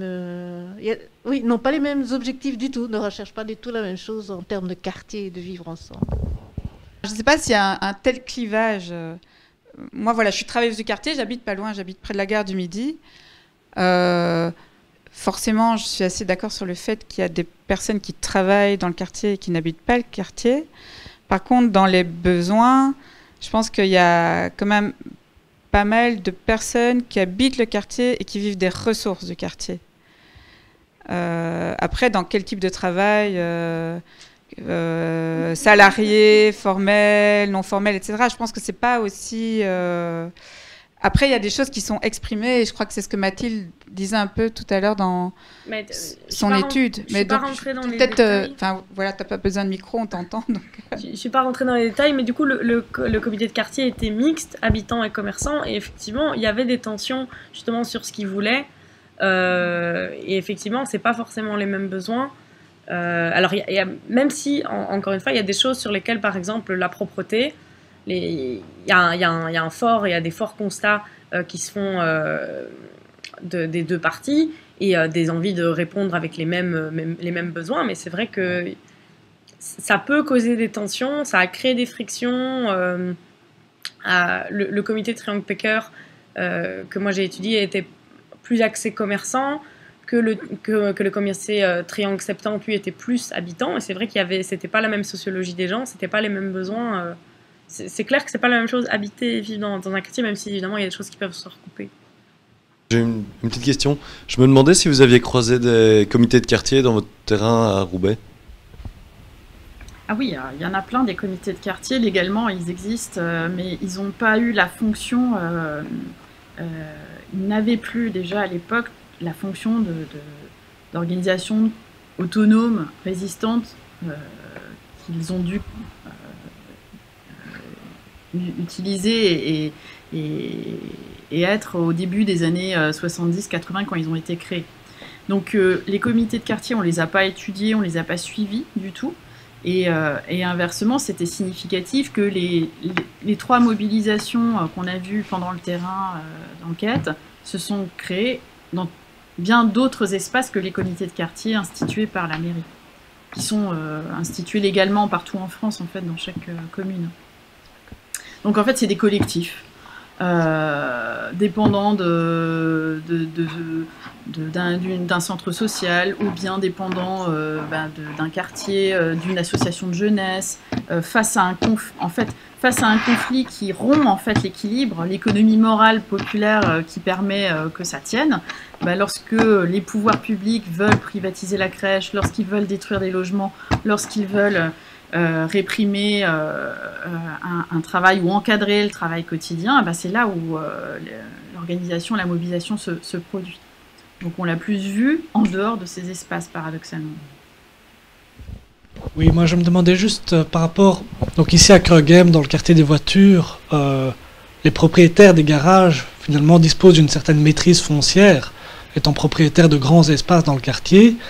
Et même si ces activités peuvent constituer toute une série de ressources pour les habitants des quartiers populaires, ça peut aussi se transformer finalement comme un levier d'action pour eux-mêmes se transformer en promoteurs immobiliers. Et finalement, ça peut jouer le jeu de la gentrification ou de la rénovation urbaine. Et je me demandais si de telles dynamiques apparaissaient aussi dans le cas de Roubaix ou dans le cas du Triangle. Oui, les changements de structure immobilière, et vous disiez... Tiens, mais maintenant, on voit peut-être qu'il y a des grands groupes immobiliers qui n'ont rien à voir avec le quartier. Par contre, il y a sans doute des propriétaires immobiliers. Alors, Corentin, toi, tu évoques les garagistes, donc les exportateurs de véhicules d'occasion qui sont dans le quartier Evart. Enfin, Martin raconterait ça mieux que moi, mais sont grandement propriétaires. Enfin, le quartier Evart, il appartient à moitié aux exportateurs de véhicules d'occasion. Après, il faut se rendre compte que ces exportateurs de véhicules d'occasion, ce n'est pas non plus des grands groupes immobiliers comme Athénor, Besix, Immobel, BPI, qui sont vraiment des multinationales de l'immobilier. Donc ça reste quand même de l'ancrage local, mais qui peut néanmoins contribuer à une transformation du quartier parce que ces propriétaires, à un moment donné, se mettent à investir et au lieu d'avoir une activité économique d'exportation de véhicules, de garagistes, etc., vont plutôt produire du logement qu'ils vont essayer de rentabiliser. Et donc, ce que Martin voulait dire, c'est que là, le bâtiment où nous sommes, il appartient, ça, on l'a pris à Glixberg, là, donc, que tu évoquais, Mathilde, dans ton... c'est Chloé qui avait l'info, je crois. Moi, voilà. Et que, quelque part, lui, c'est un ancien commerçant textile très conséquent de la population juive du quartier et qui est quand même fortement propriétaire, un peu comme on pourrait parler justement des garagistes dans le quartier. Et donc sur cette question de qui fait quoi et à la main, il y a plein de gradations et plein d'échelles, j'ai l'impression. C'est qu'il y a le petit propriétaire occupant et qui essaye de vivre, voire parfois survivre, même s'il est propriétaire. D'ailleurs, je pense que Cécile pourra en parler aussi de cette question-là. Après, ici, à Evart Triangle, je connais moins, mais... à 80%, en fait, les personnes sont locataires. Donc, il y a très, très peu de propriétaires occupants. Donc, ce qui veut dire que les gens sont très fragiles parce qu'ils ne sont pas en capacité, comme ils ne sont pas propriétaires, dès que le loyer monte, et donc, ces quartiers sont très fragiles aussi par rapport à ça parce que la structure foncière fait que les gens ne sont pas en capacité de rester, même s'ils ont des besoins dans le quartier, des liens familiaux, des besoins liés au travail, etc. Ils ont peu de leviers pour rester. Et donc ça, c'est une vraie question.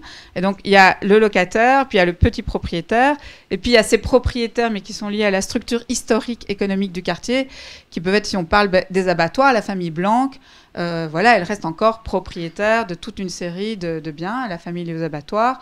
On prend les garagistes, ils sont... propriétaires, ou ici peut-être des anciennes populations juives actives dans le secteur du textile ne sont plus actives aujourd'hui dans ce secteur, mais restent propriétaires. Et puis maintenant, on voit apparaître, et ça c'est une vraie question pour le quartier, et on les voit plutôt apparaître tout autour. Il y a CityDev. Si vous regardez, il y a Mathieu Van Kriekingen à côté de moi qui a fait une carte qui est là-bas, si vous voyez l'exposition, et qui montre, qui est assez impressionnante parce qu'on voit le quartier avec les voitures, le quartier des garages, et tout autour on voit des immeubles bleus, et ces immeubles bleus, c'est pas au départ c'est les pouvoirs publics via CityDev. Donc c'est un opérateur public qui produit du logement avec des aides publiques pour faciliter l'accès à des ménages à revenus moyens pour devenir propriétaires. Le problème, alors qu'au départ, ces terrains appartiennent au pouvoir public qui produit là du logement, dit public, mais après 20 ans, ça repart complètement sur le marché privé. Et alors qu'au départ, c'est des fonds publics qui sont investis. Et donc, beaucoup de logements produits dans le quartier que vous voyez, du logement neuf, en fait, c'est produit par CityDev. Par exemple, ce bâtiment où il y a le Deleuze maintenant au coin. non, là c'était un propriétaire privé. Mais si vous voyez autour, beaucoup le long du canal, tous les nouveaux logements, c'est CityDev. La fameuse rue du Compas, pour ceux qui connaissent le quartier, où on voit que du logement neuf, c'est CityDev, un beau, voilà. Et on le voit sur la carte dessinée par Mathieu Van Krickingen. Corentin, là, sur ta question, est-ce que je ne sais plus comment tu l'as formulé, mais est-ce que la ville achetée ou ces logements achetés à bas prix serviront une gentrification, ou du foncier acheté pour ces activités serviront une gentrification par ces mêmes habitants, en fait, qui étaient historiquement les habitants de milieux populaires qui faisaient le quartier, quoi. C'est vraiment une des questions que je me pose actuellement sur Roubaix, puisque je travaille sur les petits propriétaires bailleurs, ceux qui ont pu, à un moment donné de l'histoire de la ville, accéder à une deuxième fois, en quelque sorte, à la propriété, en achetant des petits immeubles ou des maisons qu'ils ont réhabilités ou divisés en vue de mettre en location et de produire des revenus de complément, des revenus locatifs. Et effectivement, donc il y a 4-5 ans, quand j'en ai rencontré, on en a eu 14 sur l'ensemble des 200, à qui on a posé la question. En fait, au début, on n'a pas du tout pensé à ça, qui pouvaient être propriétaires bailleurs en plus. Donc c'est venu incidemment au moment où je faisais le terrain sur la réhabilitation du logement, que je me rendais compte qu'ils réhabilitaient pour louer, mais pas pour eux. Et effectivement, il y a des carrières qui font de petits propriétaires bailleurs, qui leur font, grâce à l'élévation des prix de loyer, faire le rent gap, là, le saut, et constituent ainsi à la fois un patrimoine et des revenus. Et il y en a très peu qui décrivent des revenus locatifs substantiels, mais certains, oui, et font un changement de classe sociale complet, avec un patrimoine qui dépasse le 1 million d'euros, et qui ont clairement profité, en fait, du déclin de la ville historique et de ce peuplement populaire.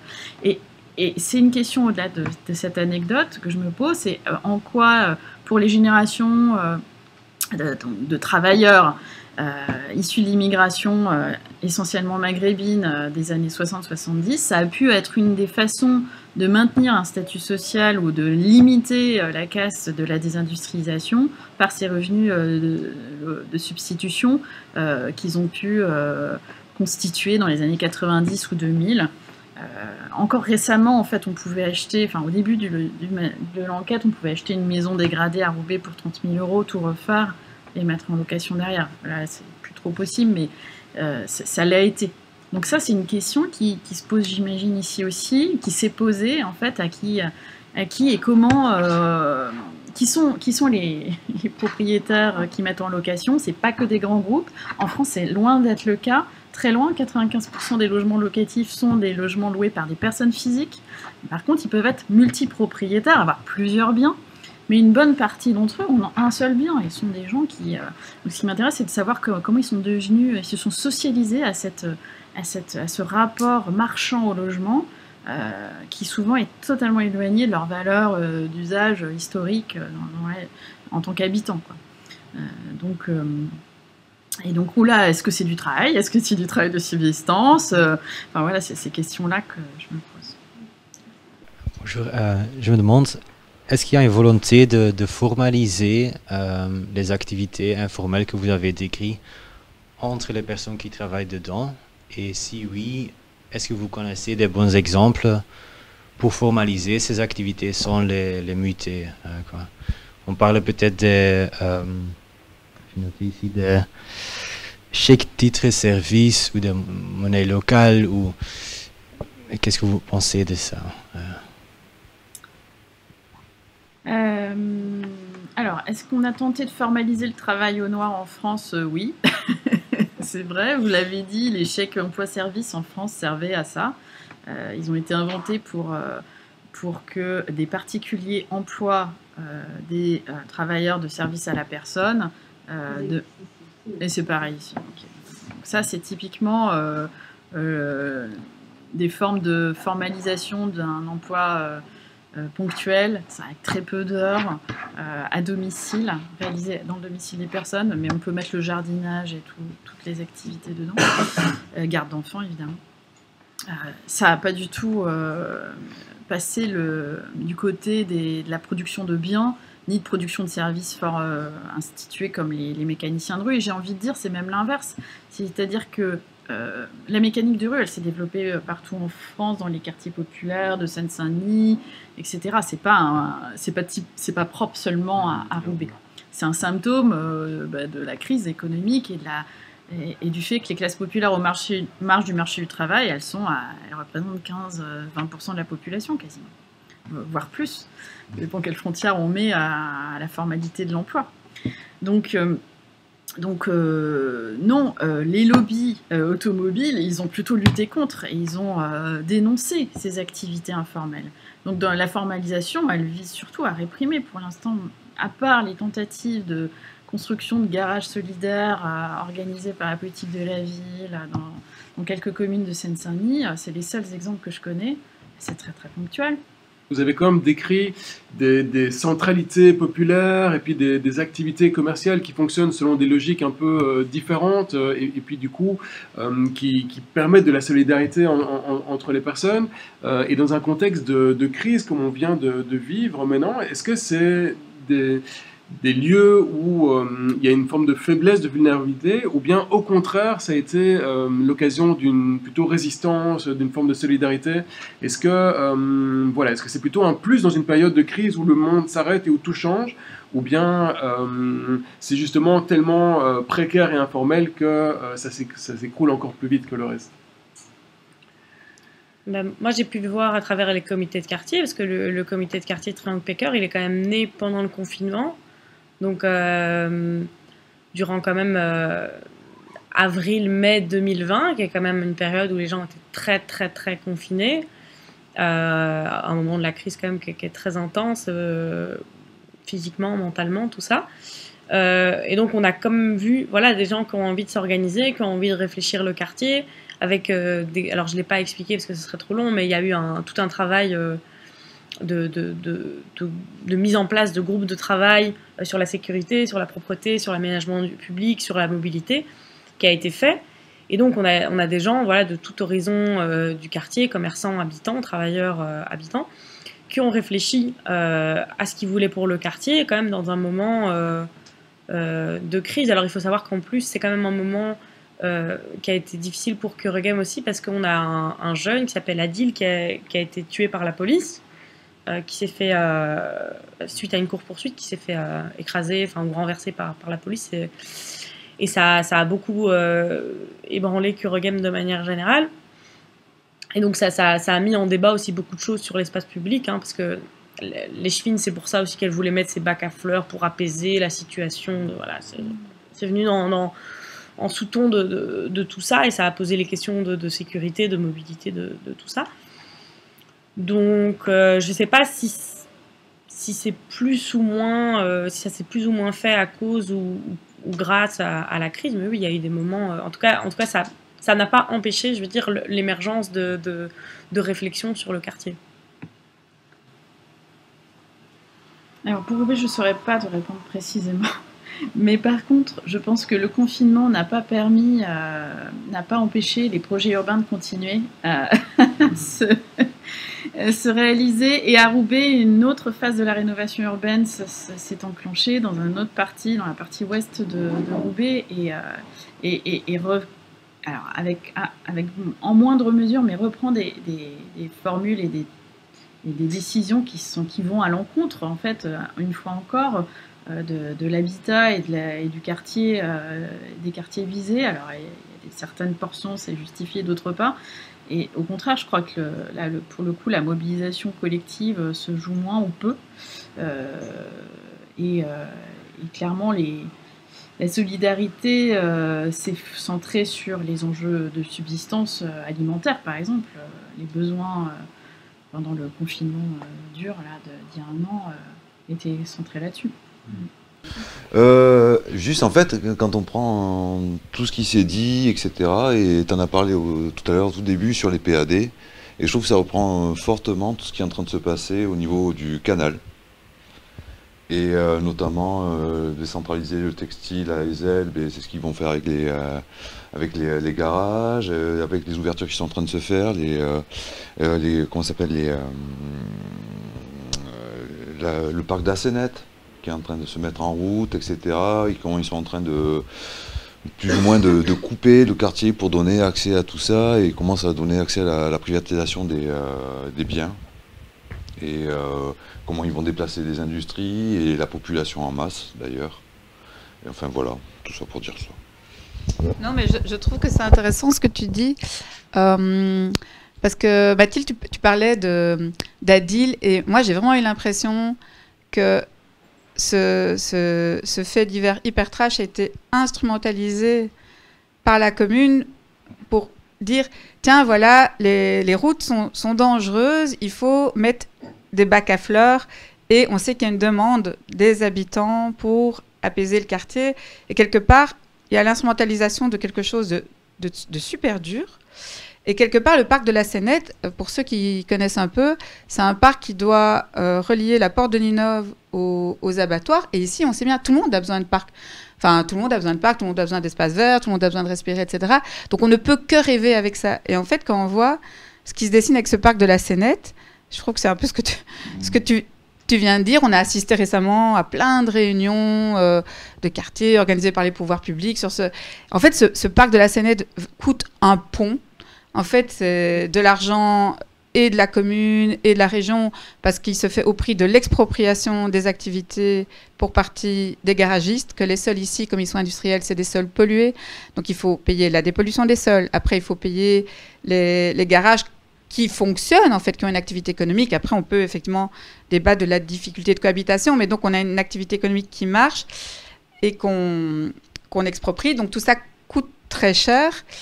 Et donc, on voit le parc de la Rosée ou le parc de Liverpool qui ont du mal à fonctionner, qui sont parfois fermés le week-end alors que les habitants, les familles en ont besoin, parce qu'on ne sait pas payer un gardien de parc, parce qu'on ne sait pas payer quelqu'un. Et donc, il y a plein de discordances comme ça. Et donc, on a cette impression, en tant que travailleur du quartier, en tout cas, et quand on parle avec des habitants, qu'il y a plus une utilisation de ce qui pourrait être un rêve pour les habitants, ce besoin d'un parc.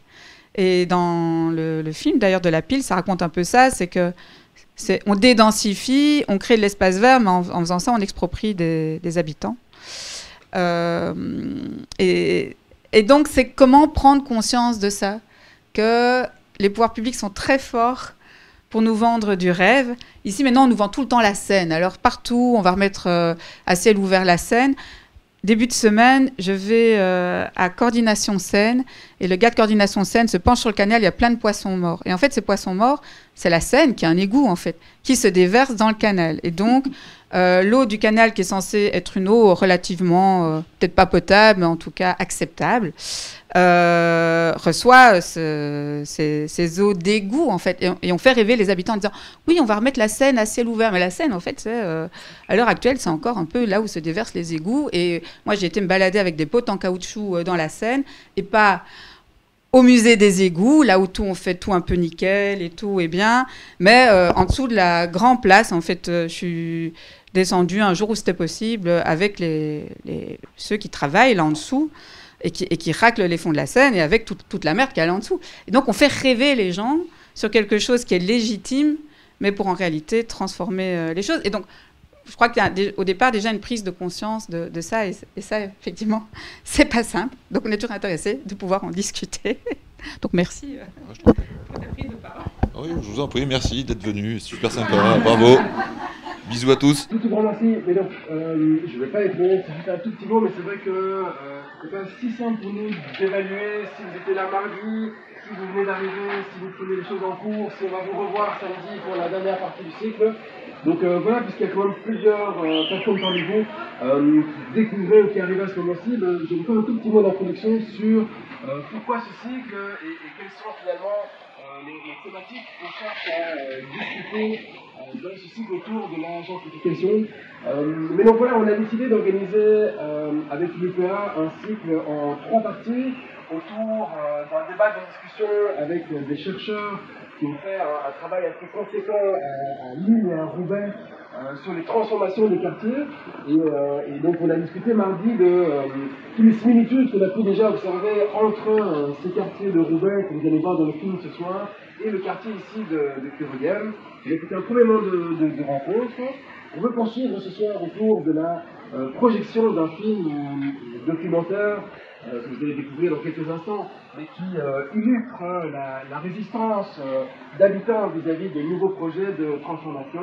Et puis, on voudrait tirer ça à travers un dernier moment de rencontre samedi, qui sera une balade dans le quartier, qui nous permet d'aller voir de visu, mais aussi d'échanger avec vous concrètement sur base des lieux que vous connaissez, que vous fréquentez, que vous habitez, donc d'échanger autour de ces espaces.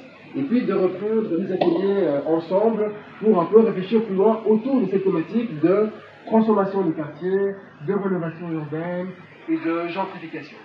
Et donc ce qu'on essaye de montrer, de mettre en avant, en tout cas ce qui nous interpelle dans cet espace ici à Kurugem, c'est qu'on a toute une série d'activités commerciales, mais aussi de solidarité, de lieux associatifs, d'outils quelque part de résistance qui existent parfois depuis longtemps et qui permettent de se rencontrer, de s'organiser et puis de résister quelque part face à des gros projets qui de plus en plus sont catapultés à Bruxelles, qui nous tombent dessus. On évoquait les PAD, les plans d'aménagement directeur, on est tout proche ici du canal, et puis on peut tous observer le long du canal ces nouveaux projets, ces tours, ces grands ensembles qui émergent. Et donc évidemment, Kurugem n'est pas épargné par ces dynamiques. C'est l'ancien quartier industriel de Bruxelles, et puis après la désindustrialisation, les espaces ont dû se réinventer, souvent autour de formes économiques un peu originales, différentes. Le commerce de voitures dans ce quartier-là. Il y a ici, sur le quartier du Triangle, dans lequel on est ici maintenant, tout le commerce du textile qui existe depuis plus d'un siècle, même s'il s'est transformé. On en a discuté mardi, mais donc voilà, il y a ces activités qui sont restructurées et qui permettent à toute une population de survivre, de se débrouiller, et en même temps, c'est des activités qui sont pas toujours bien perçues, ou passées d'un bon oeil par les pouvoirs publics, et donc il y a des vraies tensions, et je pense que c'est des tensions qu'on va retrouver dans le film de ce soir, qui s'appelle La pile permis de démolir. Donc c'est un film qui a été réalisé, il est sorti en 2018, réalisé par deux réalisateurs, c'est Lucas Rossio et Simon Pulane. Simon Pulane qui nous fait le plaisir d'être là ce soir, donc vous allez pouvoir engager le dialogue avec lui. Mais plus que ça, en fait, Simon qui vivait à Roubaix, donc vraiment dans les quartiers où prennent place les images que vous allez voir dans le documentaire, et aujourd'hui habitant de Kurugem, et donc il connaît bien le contexte de ce quartier aussi, et je pense qu'il pourra nous aider à faire les ponts, les parallèles nombreux qui existent entre ces deux quartiers, deux contextes différents, mais avec vraiment de nombreuses similitudes. Bonjour, merci d'être là. Moi, en fait, à l'époque, du coup, j'étais dans une organisation dont on parle un peu dans le film, qui s'appelle l'Atelier populaire d'urbanisme de FIV, qui est un quartier en fait populaire de la périphérie de Lille.